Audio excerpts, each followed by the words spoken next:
All right, we are live. Washington WREIA, July 2021, coming to you from our headquarters here in Rockville, Maryland. Thank you so much for everyone joining in. We're just going to take a few minutes as people kind of come online.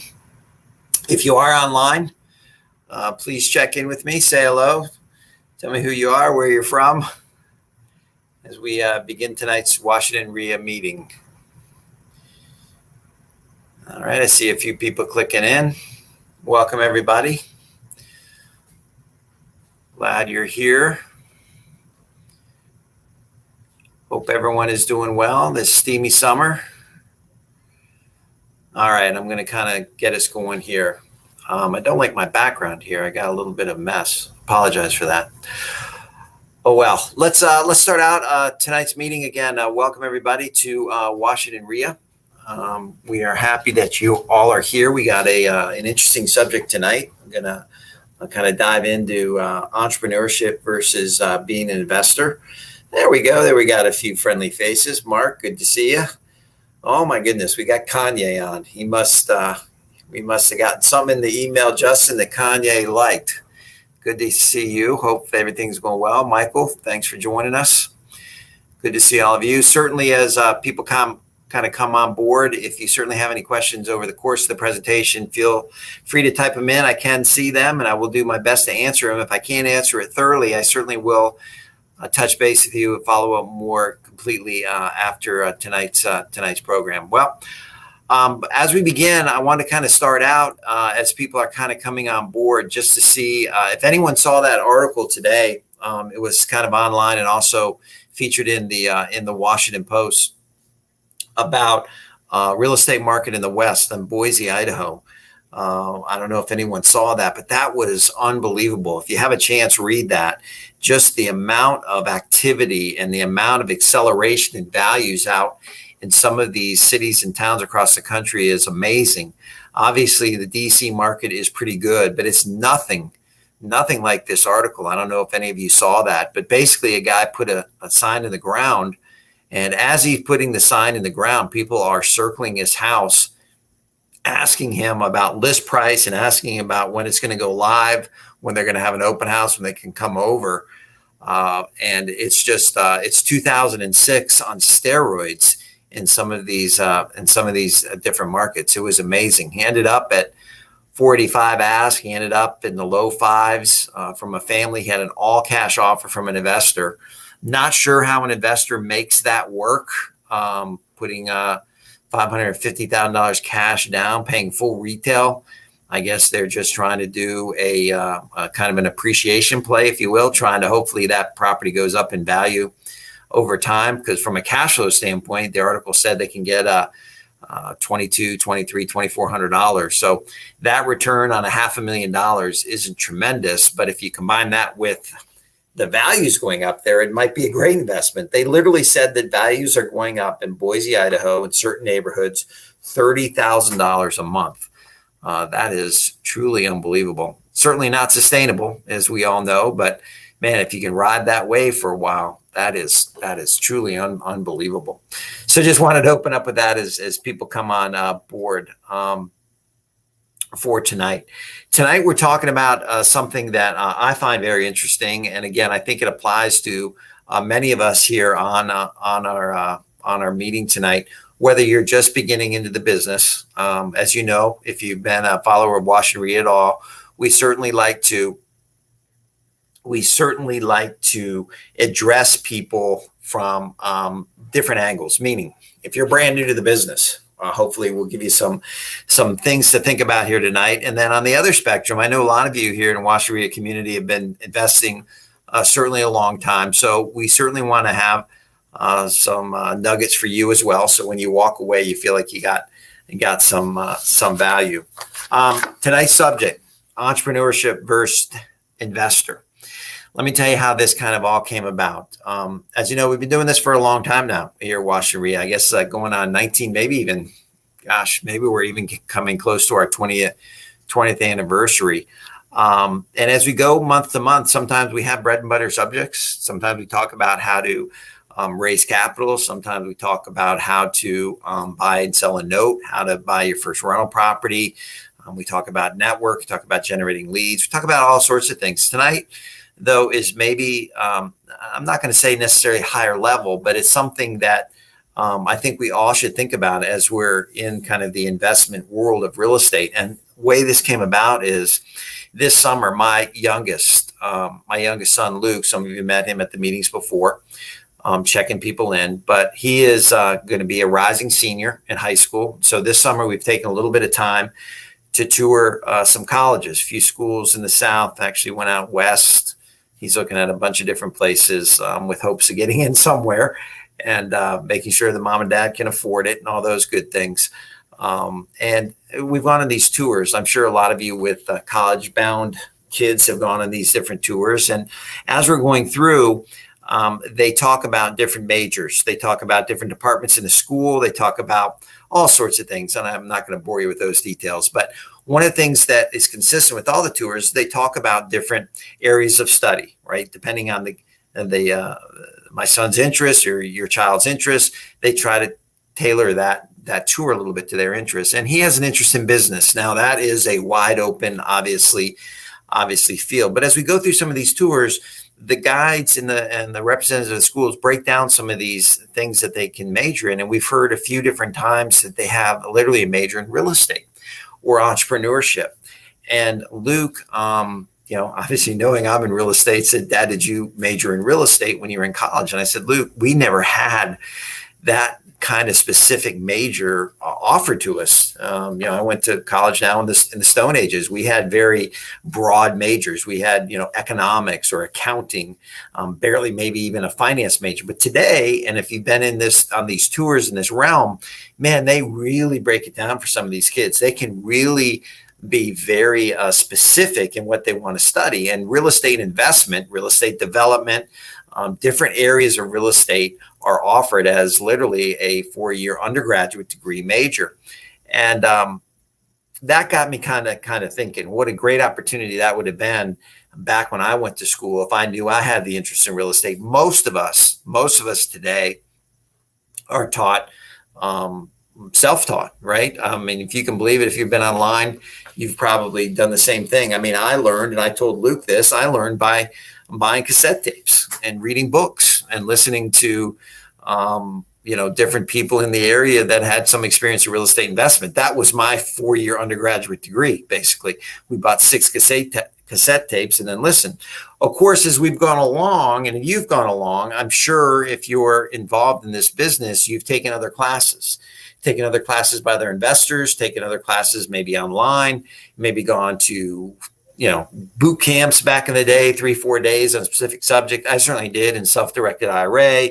I took classes on raising capital. I took classes on wholesaling. I mean, so certainly the education was out there. But my point is that I was sitting here driving to these college towns is that, wow, if someone is really interested in real estate these days, if someone really knows that that's kind of an area of interest that they have in the business world, in the business sphere of undergraduate degrees, majoring in real estate would be just awesome, right? It would give you all those fundamentals. And that kind of led me to thinking, gosh, as I think back here and I talk to different investors and I talk to different business owners, what's the real difference here between entrepreneurship and being an investor? And of course, we're always looking at it more from a standpoint of real estate. So let me read you a definition of being an entrepreneur. And again, there's no wrong answer here.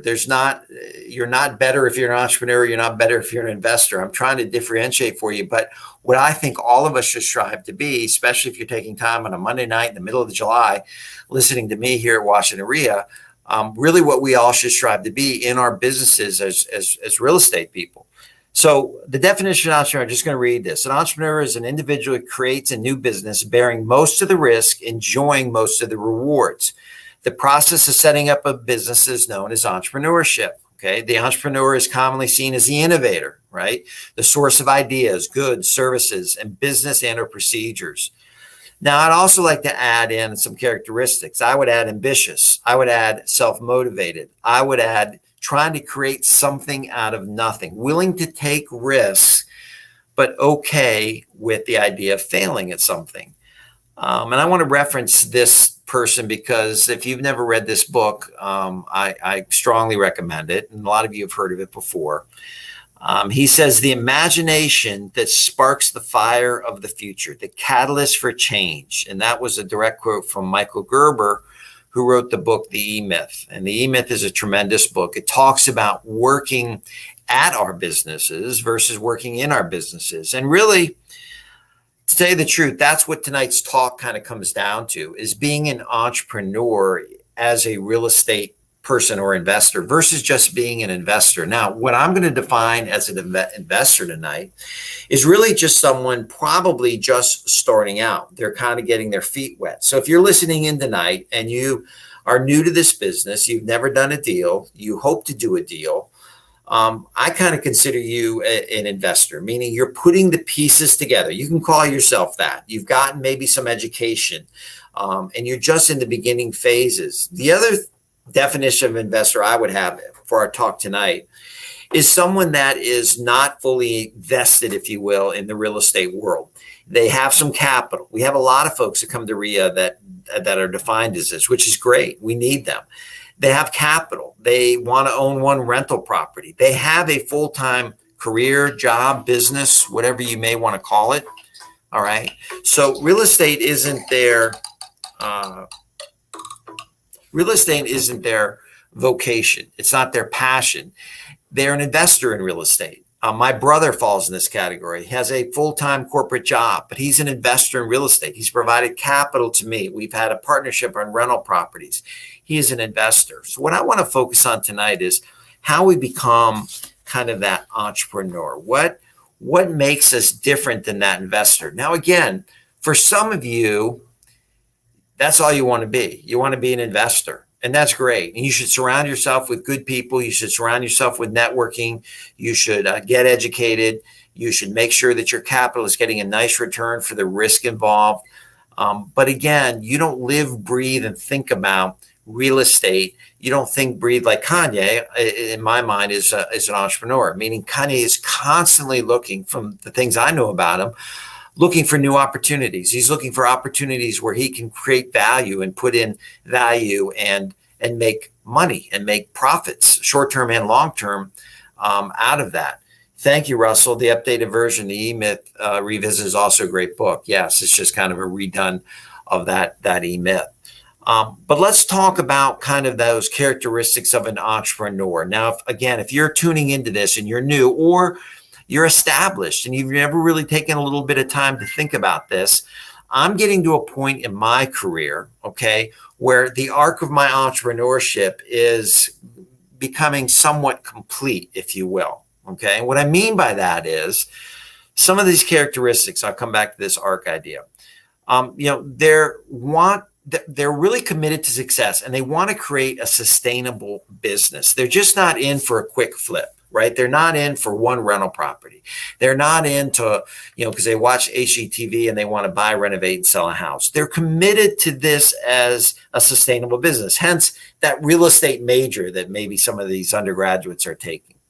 They build partnerships and teams and systems. Sorry, my phone's ringing over here. They build partnerships. They build long-term relationships with people.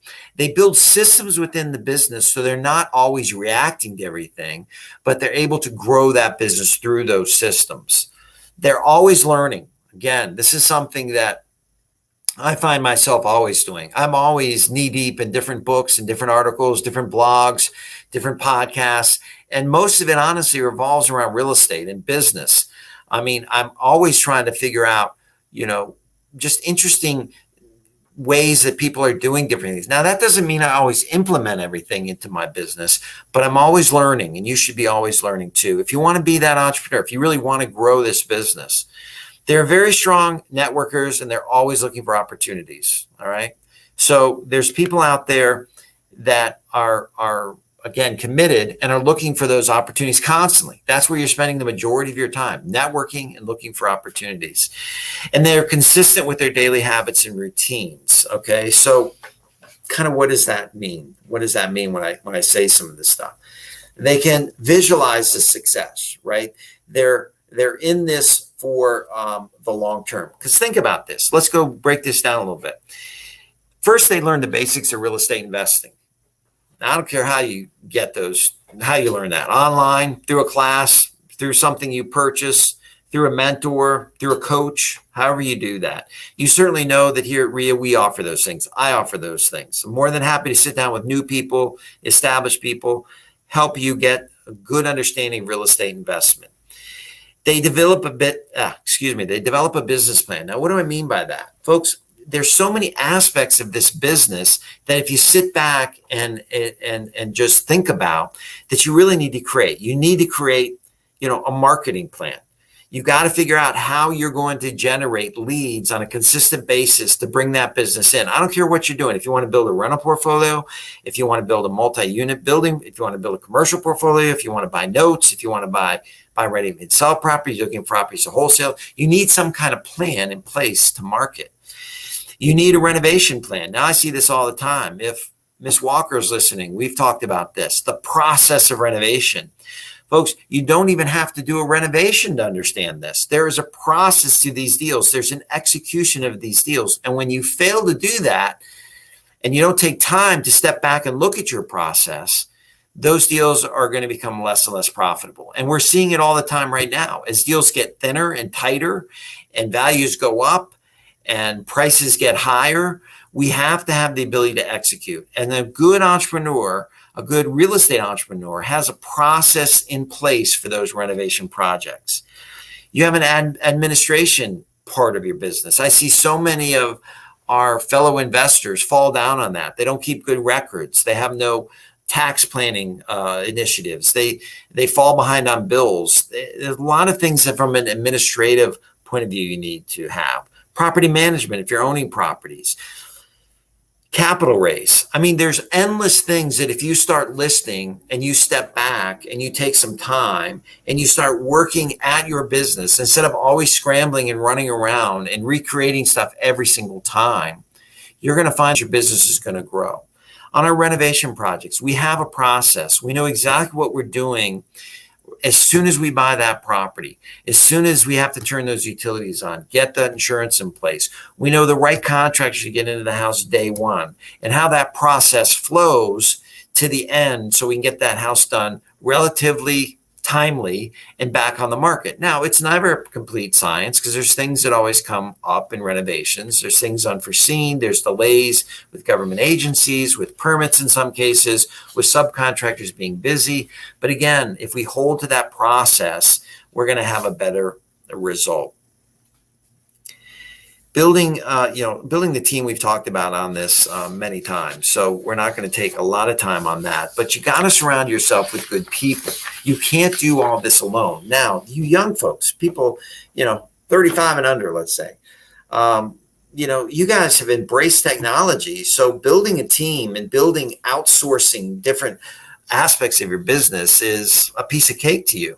For some gals older that have been in business for a while, used to doing things a certain way, we have to adapt, right? We have to adapt to different ways of doing business. The good news is that you can still run a very highly profitable, highly successful real estate investment business with relatively low amount of employees and relatively low overhead. If you use technology, use outsourcing, you use VAs, you use some of this technology is available to you, you can create some of these systems that we've talked about, and you can really use your entrepreneurial spirit and skill on developing and growing your business. But it does take time to put these things in place before you can grow.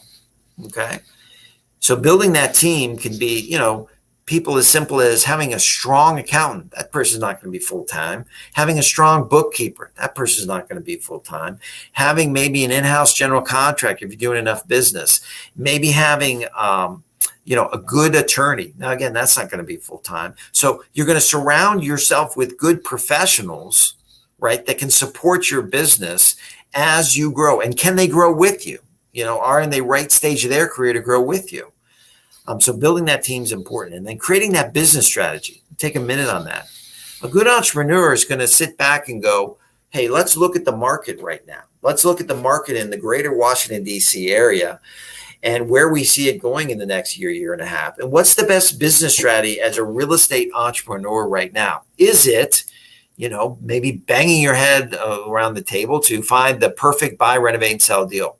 Maybe it's not the right time for that. Maybe it's not the right time to put a lot of properties in your rental portfolio. Maybe the prices have gotten too high. Maybe the competition is too great. Maybe now is the time to set up and raise capital and get ready for maybe a correction in the market. Or maybe it's time now to develop a different business strategy, maybe in a different geographical part of the country. Maybe there are other markets where it's a good time to buy a rental property. Maybe there's other parts of the market where you can buy a good note. Maybe it's time to raise that capital and tell your story to be ready with dry powder, if you will, when the market corrects, so you can take advantage of it. Maybe it's time to do right now with the market going up, doing Starker exchanges. I'm doing a Starker exchange here in the fall. I'm taking a property in Gaithersburg that I've owned many years, a townhouse, and I'm exchanging it for a brand new single family house in a different part of the country. Maybe that's the time to be doing these things, when you're taking advantage of higher values and you're working on your tax plan, you're building your wealth. So that business strategy creation is always changing.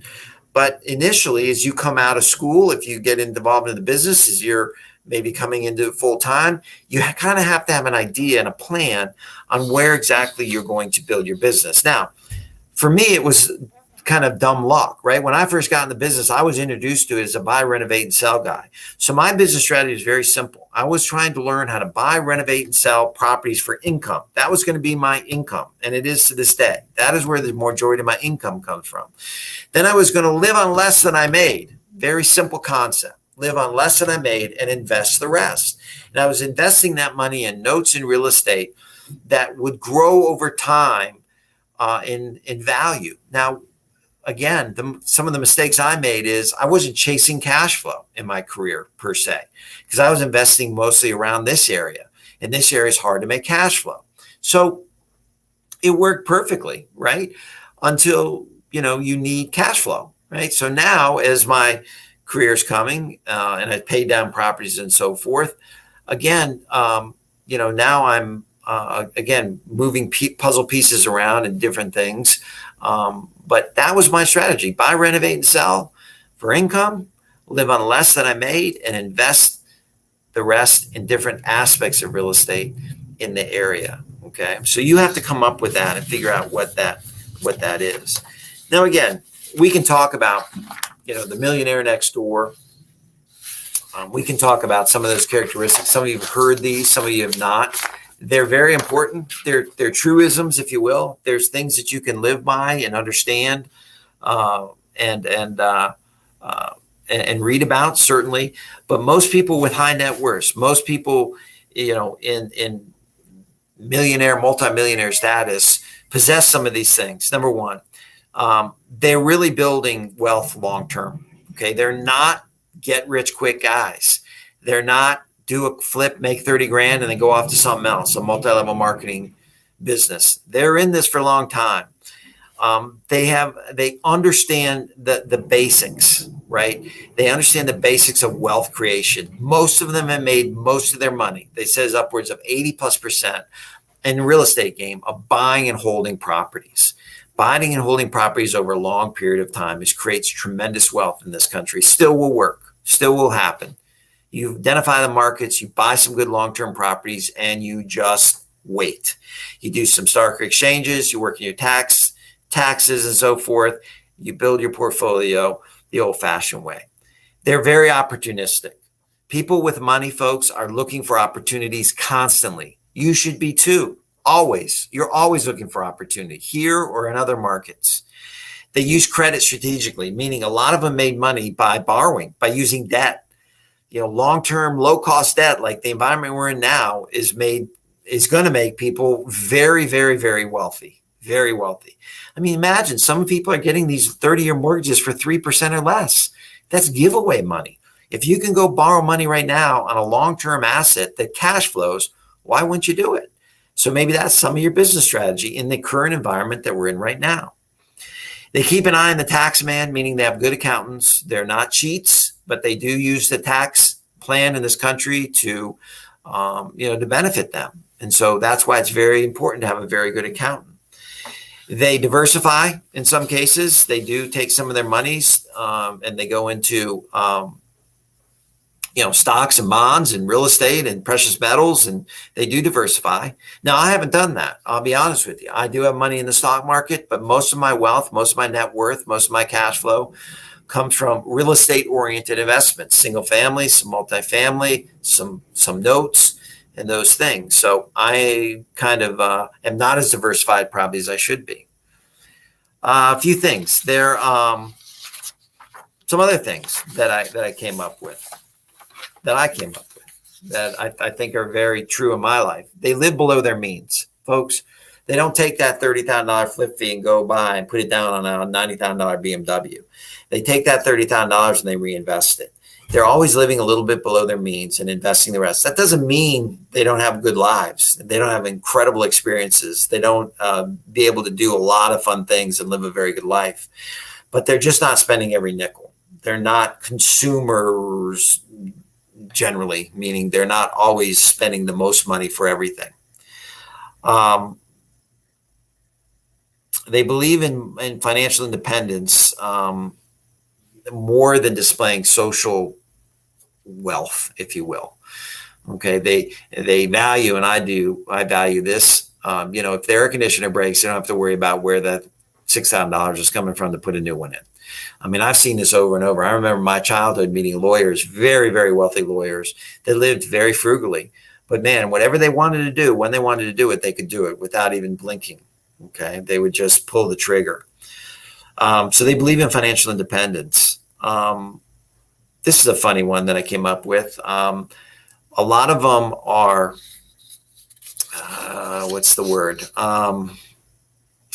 They choose the right occupation, I guess is the best thing I can say, meaning they find something that they really love. And that's important. If you're in this business and you don't truly love it, it's going to kick your butt. There's a lot of moving parts. It's a lot of stress. But if you love it, if you enjoy it, if you enjoy real estate, you're going to do very, very well. Also, they're really good at looking for opportunities. So you constantly need to be looking up to keep coming back to that.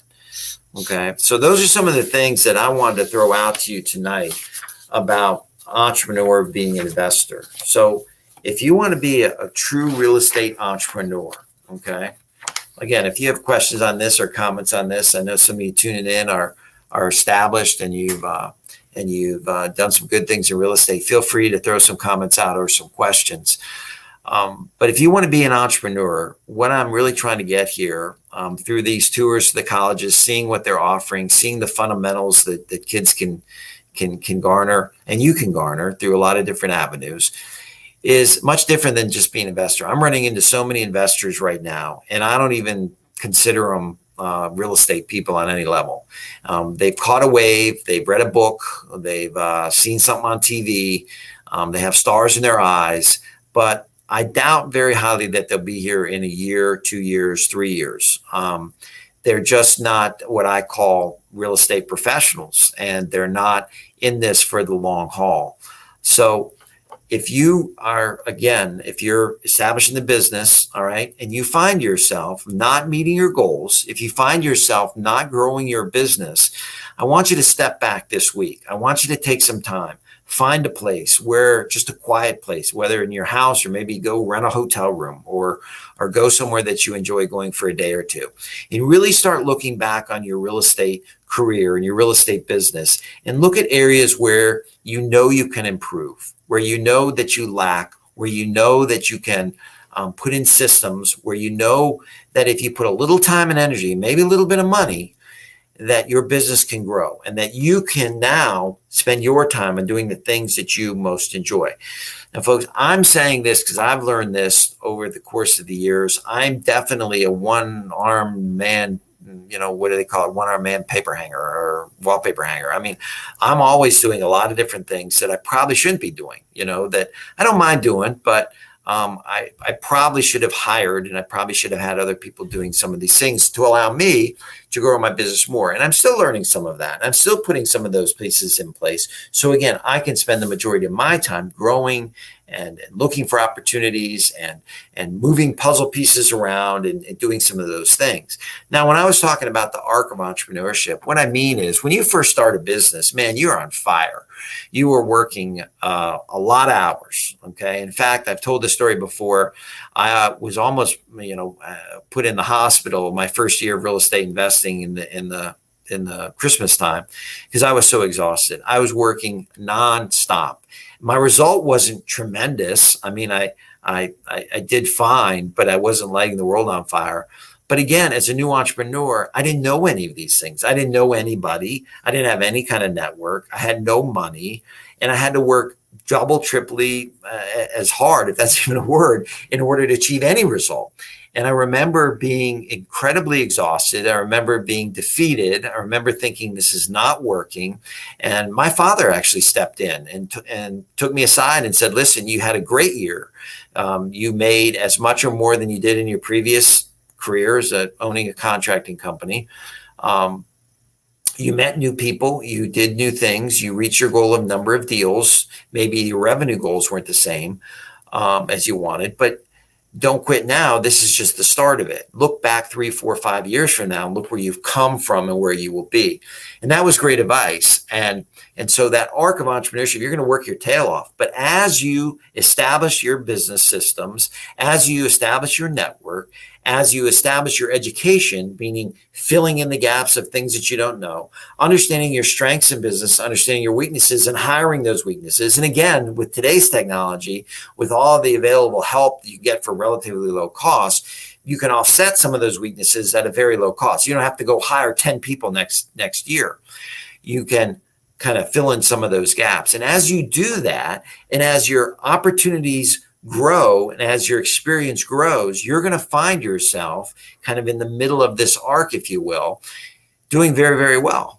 There's no doubt in my mind. If you're passionate about it, you enjoy it, you take time to do some of these things, you're constantly reading, learning, networking, surrounding yourself with people around the business that you want to be in. Again, we've always said this, WREIA, if you want to go buy 100-unit, 200-unit buildings, right? You don't want to be hanging around people that are buying single family houses as rentals. You want to be hanging around multi-unit investors. You want to be hanging around their networks, getting to know their process, getting to know them and networking in that space and area that makes the most sense to you. If you want to own shopping centers, so you've got to create your network. You got to create your time and energy in the space that you want to be in. Okay. Space you want to be in. So as you come along that arc, and see, I'm coming down a little bit off that arc. I'm at a point in my career where I don't need to burn the candles at both ends. I don't need quite as much, if you will. I've established my career. I've established my net worth. Now, to report that, I have reached many of the goals I set out to way back when I got started. I had a certain goal for net worth. I had a certain goal for cash flow. I had a certain goal for different things that I've done in my career. That doesn't mean I'm stopping on any level. It just means that my time and energy is spent in some different places now. As I said, I'm moving some puzzle pieces around. I'm setting up for the next 7 to 10 years of my career, my life, which would be much different than when I was 26 or 27, just starting out. So there is an arc to this, and as you grow in your business, you're going to have your own successes and defeats, and you'll be able to look back and do some of these things. I wish I had another shot at it from a standpoint of you always look back and go, boy, this is what I would have done differently. People ask me that all the time. What would you do differently if you started all over again? And I tell them there's a few things. Number one, I would have spent more time on establishing some of these business systems and so forth. I've seen people do that, have gone to great heights. I would have focused more on smaller commercial properties, kind of that 1 million. When I was starting out, it was 500,000 to 2 million. Now it would be like 1 million to 5 million. I would really focus on that area of the business. Too big for the small guys, too small for the big guys. I would have focused more on cash flow. I didn't know that when I first started. I would focus, the buy, renovate, and sell business has been tremendous in the Washington, D.C. area and continue to be, in my opinion. But the cash flow aspect of it probably would have been better served in different markets around the country where there was more cash flow. Now, I've had the added benefit of having my long-term holds grow in value, but from a cash flow standpoint, there would have been some other markets that would have been better. I would have done that, and I was told to do that. But again, I didn't know and was stubborn and didn't do some of those things. So I would definitely look for some more quality cash flow markets. I would focus more on that smaller commercial segment. So there's lots of things I probably would have done differently. No regrets.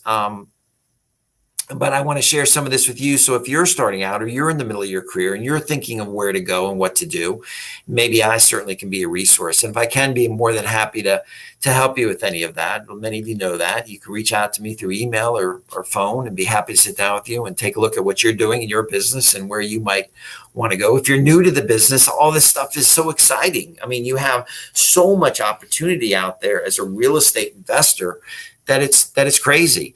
Your first step is to pick a business strategy. And I'm meeting people that are coming out of school with some of these undergraduate degrees. The only challenge with some of these undergraduate, they're learning the fundamentals. They understand how to analyze properties. They understand how to locate markets. They understand some capital raise, which is huge. So they've taken some finance classes and understand how to raise capital. What they don't teach you, though, is some of this, the ground level street smarts, networking, and exactly how you go about building that network and how you go about kind of deciding on that niche, deciding on that area that you want to focus in on. But with some help, people can find that out and go on to some great things. Russell, scaling, it says to scale, you need to have good people and systems, just like the book states. Right. In order to grow the business, you're going to need people. Right? You're going to need people. Now, again, that doesn't mean, as we said, that doesn't mean you have to hire everyone. You just need people in your network that are working on your business. Let's see, scaling real estate business or any type of business is not an easy skill to acquire. It's not. Scaling is difficult for a lot of people, but certainly can be done. A lot of people have done it. You'll find a lot of very wealthy people. A lot of people say, well, it's easy when your daddy leaves you a couple $1 million. But if you look at statistics, most people that are wealthy, and I don't know how you define wealth, but whatever that is, don't start out with a lot. I mean, most of them are, a lot of them are self-made. Now, there's certainly examples of people that aren't, but a lot of people are self-made. They're bootstrapped up. They're just hard workers, self-motivated, determined, willing to work hard, work a lot of hours, and put in the time and effort to generate the incomes. And they're willing to take some risk. They're willing to put it all on the table, if you will, double down. They're willing to, go hard and try to create that value and create something out of nothing. One of my investors recently I had breakfast with, and he said, it must be a good feeling to know that you can go out and create value out of a house. And I never really thought about that before, but it's true. I mean, I recently bought a house with a partner. We paid $120 for it. And, we're turning around, cleaned it out, did some work, but turning around and selling it for $200. Very little time, very little capital. And so to create $60,000, $70,000 of equity, $80,000 equity is still a thrill. It's still a good feeling. And it worked well for the people that sold the house to us, and it worked well for us, and it's going to work well for the new home buyer that's going to buy the house. The neighborhood's going to benefit because work's going to be put into the house, and the value of the house will rise from that.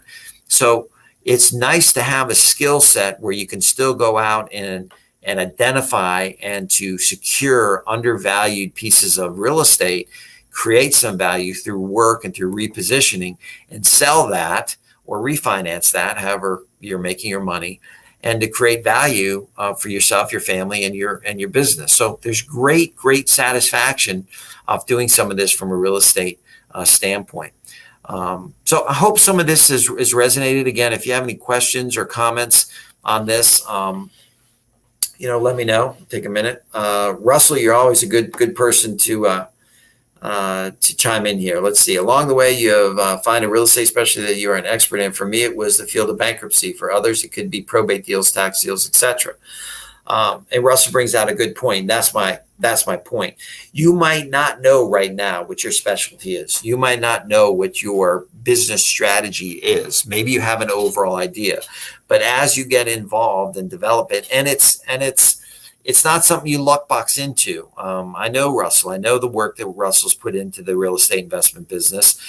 He is a researcher. In my mind, he is someone that likes to go into the gritty details. Bankruptcy is perfect for him, and it fits some of his strengths. Again, as you identify your strengths, as you identify what you're good at, if you identify what you enjoy, and you spend your time doing that, the weaknesses, right? The weaknesses will be able to be identified quickly too. I've told many folks one of my weaknesses is administration. I hate it. I hate all the filing. I hate all the paperwork. I hate. I'm not a strong tax person per se. I don't think I've taken full advantage of the tax code in this country to my nth degree. But I found a good accountant many years ago when I first started that helps me with that. I've had an office manager for many years. As she retired, Brenda, my wife, came in ready to do some work, and she has kept me straight. She has kept the business running from an administrative standpoint and doing some of the things that I just put off and I'm just not very good at. And so it allows me to go out and meet people and try to put deals together and look at properties and look at notes, analyze things. I mean, that's what I would like to do, to the day I die. I mean, those are fun things. I get up in the morning and don't, think, oh, I have to do this again. I enjoy that. So that's kind of what I was trying to get at tonight. And I hope some of it resonated for you. Okay, Russell, you're helping me along here. I got into bankruptcy because while doing foreclosure, I found many homeowners were filing bankruptcy and other investors stopped chasing the deal because they thought bankruptcy was too complex. It's not. You're exactly right. When Russell got into business and we were chasing pre-foreclosures, working with people before the houses went to auction, I noticed, I've done a lot of bankruptcy work too, where as soon as that person filed bankruptcy, all the other investors quit. All the other investors went to the next week's pre-foreclosure list. And that by sticking with it, by creating a relationship and understanding the process of bankruptcy, which is very complex, okay, Russell's been able to create value and create deals where a lot of other people have quit. So that's exactly right. Russell's been doing this a long time, and that's kind of what we're chasing here tonight. That's kind of what we're trying to get across, is that if you want to be that entrepreneur, if you want to be that real estate business professional, you got to invest. You got to do the hard work. You got to find your niche, and then you got to create value out of that niche to create profits for your company. Nothing wrong with being an investor, by the way. An investor can turn into an entrepreneur. Some people rather just be an investor. There's nothing wrong with that. And what I mean by that is that they're not trying to change the world. They're not trying to be a real estate professional 24 hours a day. They have some capital. They have some interest. They want to invest in real estate as a wealth generator. And they have other passions. They have other job titles. They have other things that are important to them. So they're not necessarily, if you will, real estate professionals, but they're investors and they invest in real estate. And there's certainly nothing wrong with that. In fact, I know a lot of real estate agents that are real estate agents. That's what they are. They work in the real estate fields as representing buyers and sellers, and that's how they generate their income. Right? When we talk about generating income, now they invest in real estate as a side, meaning they own some rental properties. So they might do a buy, renovate, and sell once, twice, 3, 4 times a year. But their true business, their true entrepreneurial spirit is going toward being a broker, being a salesman. That's where they're generating income. So that's kind of how you answer the question in your mind, is where are you generating your income? Where is that income generator coming from? That's kind of where your passion is. That's where you kind of focus some of your energies to do some of the things we talked about tonight. But you certainly can still invest in real estate. Hope some of this is helpful. We are here if you need us on any level. It's middle of July. It's hot. The dog days of summer are upon us. The market is fluid. I don't think the market is quite as good as everyone says it is. Certainly is in certain neighborhoods. But it's solid. If you have a good house and you do put it in presentable condition and you price it accordingly, you should be getting a good offer within a reasonable amount of time. I don't see the frenzy that I certainly saw in the early part of the spring, but I don't see this changing for a while. I think for the immediate future, as real estate investors, is area, depending on what your focus is, selling houses, renting houses is going to be a pretty good business. Now, finding the deals, finding good solid rentals, the cash flow, finding good solid deals so you can buy, renovate, and sell. Hey, that's always a challenge. That's a challenge in any market. And it certainly is here in our market with competition, with more homeowners coming in and buying fixers. But again, you can take advantage of that because you can buy some fixer-uppers and literally sell them directly to homeowners and make a nice spread with literally without ever touching the house. There are still some programs out there for people to get renovation funds. People have more cash than you think they do. People are being helped by parents or relatives to get into houses. So again, you have to adjust your strategy based on what's going on in the market. But I don't see anything changing for the foreseeable future. Now, I could be completely wrong, but my crystal ball says that if you got a good house and you price it right and it's in decent condition, you're going to get the phone to ring and get some offers. So if I can help you in any way, we're going to kind of wrap up here tonight. If I can help you in any way, reach out. You can certainly email me. Let me know what I can do to help you out. If you got deals you want to talk about, partnerships, we're still lending some capital. My phone number is up there on the line, 301-943-5535. If you want any mentoring, we have some mentoring stuff for you.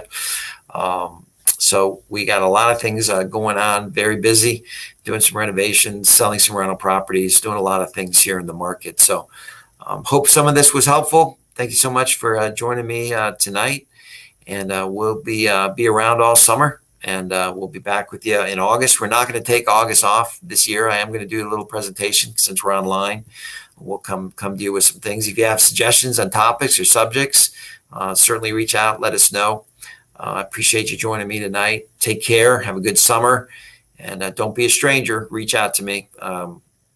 Happy to help you out. Thanks, Paul. Appreciate that. We'll be back with you next month. Take care, everybody.